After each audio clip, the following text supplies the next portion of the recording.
Welcome, everyone. This is Dr. Jaitly from New York, your cardiologist on your favorite website, MuniMeterHealth.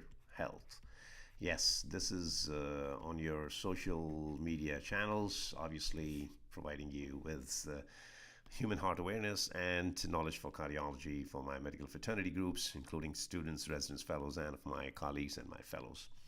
So welcome again on MuniMeterHealth, where patient awareness, patient health literacy improvement enhancement combined with clinical education that we offer at the site, hopefully increases the clinical outcomes, and that's where our goal is primarily to save 1 million hearts.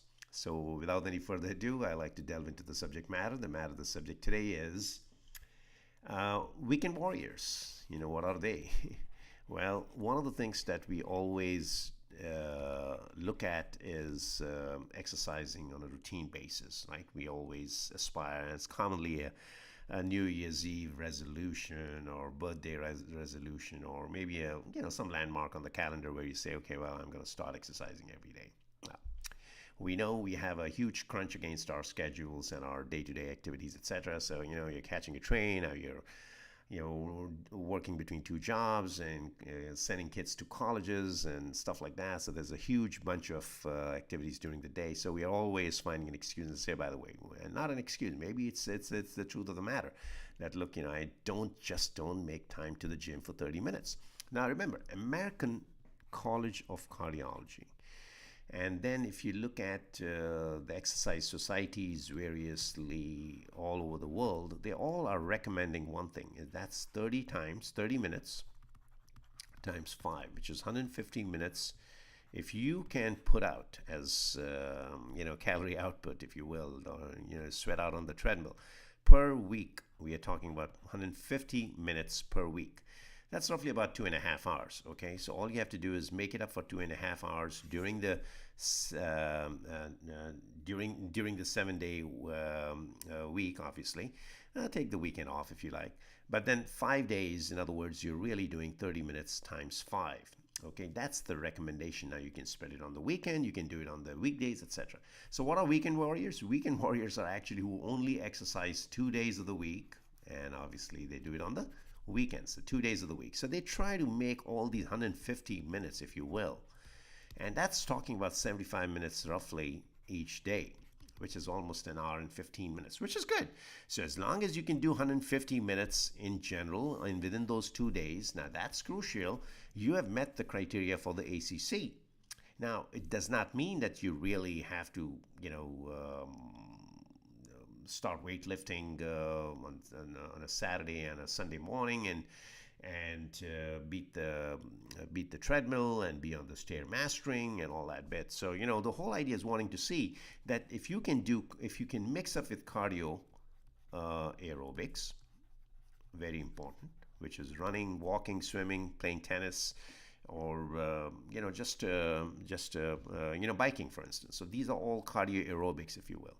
So all of these, and then combine that with a little bit of weight training. Now it's very important that you tend to do the weight training. Now it could be in the form of some productivity, for instance, like if you're doing, if you tend to lift weights, for instance, in the yard work, or you want to go to the gym and do that. And so there are so many things that you can actually perform in. But essentially what we are looking at is we are looking at a lot of things which are going very well in our setting with weight training. So keep those two things active, and you'll be surprised that by the time you actually mix it up with cardio aerobics and the weight training, you have contributed yourself to 150 minutes and you're done for the week. Now, this is not the recommendation by the ACC. They like to see you do at least 3 to 5 times a week if you can. And if you do that, then this means you spread out 150 minutes evenly. But then, hey, look, something is better than nothing. So if somebody's sitting idle and doing nothing, 150 minutes is a lot great deal. Now, a lot of people can make it 150 minutes. They can do it in 80 minutes, 90 minutes, etc., an hour and a half over the weekend.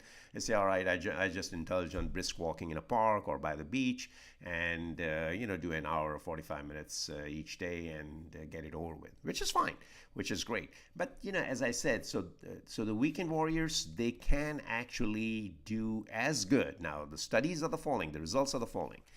So the results are the following, that in fact their ability to curtail the coronary artery disease progression, their ability to actually develop a heart condition. All of those things are halted, if you will. All the heart conditions could be halted, just like the ones who, like the group that is exercising 30 minutes times 5. So, so weekend warriors perform as good as the regular exercises. That's the whole nutshell of this MuniMeterHealth video here. So we are talking about, diabetes, for instance, if they were pre-diabetic, if they're obese, for instance, or they had hypertension, or there is propensity for stroke, we write it as CVA, cerebrovascular accidents, or even coronary artery disease, we write it as CAD. So any of these things, all of them, they could be reduced. The incidence could be reduced if you're a weekend warrior. So qualify yourself, check yourself out, your schedules on the calendar, and say, look, where do you fit in? So, the whole idea of wanting to this video is to make sure that you guys, exercise, whether it's on a Saturday morning or a Sunday morning, doesn't really matter, because as long as you're doing as many number of minutes recommended by the college, you are really in good footing, because all of that really matters at the end of the week, at the end of the day, that you've put out all these calories. And staying active is very important. Again, allow yourself a little warm up, then exercise, and then a cool down time. So warm up is very important, and then a cool down is as important. And this is, of course, your exercise period, which should be about 60 minutes to 90 minutes, if you will, on each day. So this way you're completing on that Saturday and Sunday, being a weekend walking warrior. But again, 5 to 10 minutes should be a good warm up. That means start brisk walking before you jog. And here, of course, continue walking after you finish the jog, and just do not sit down, because that helps readapt your heart rate, your blood pressure, your peripheral vascular resistance, your heart muscles, and of course your skeletal muscles. All of these are constantly accumulating toxins, and all of this could be mobilized by continued to doing a cool down period. And that's also recommended in the cardiac rehab, by the way, that they do exercise 30 minutes 5 times a week. So patients who already have heart conditions, have had bypasses and stents. Now here's my schematic, my favorite schematic. Let's go quickly on that.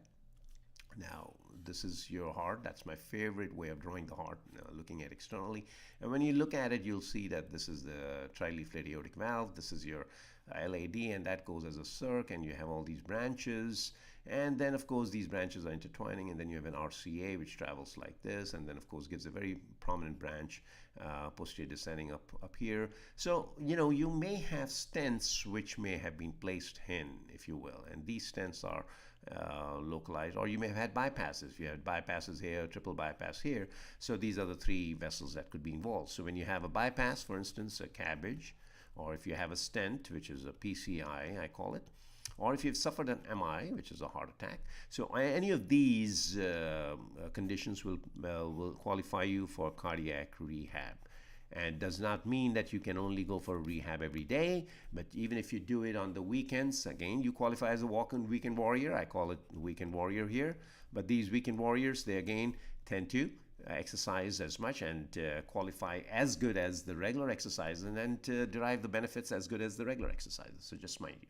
So again, diabetic patients, for instance, or hypertensive patients, they can all go for cardiac rehab and exercise. And I think I've talked about where your heart rate should be. Heart rate should be at least 120. And you maintain that to about 30 minutes each. You can go up to 100% of your maximum predicted heart rate, and the way you calculate that is age. Of course, what you do is the maximum predicted heart rate should be calculated the following way. So 220 minus the age.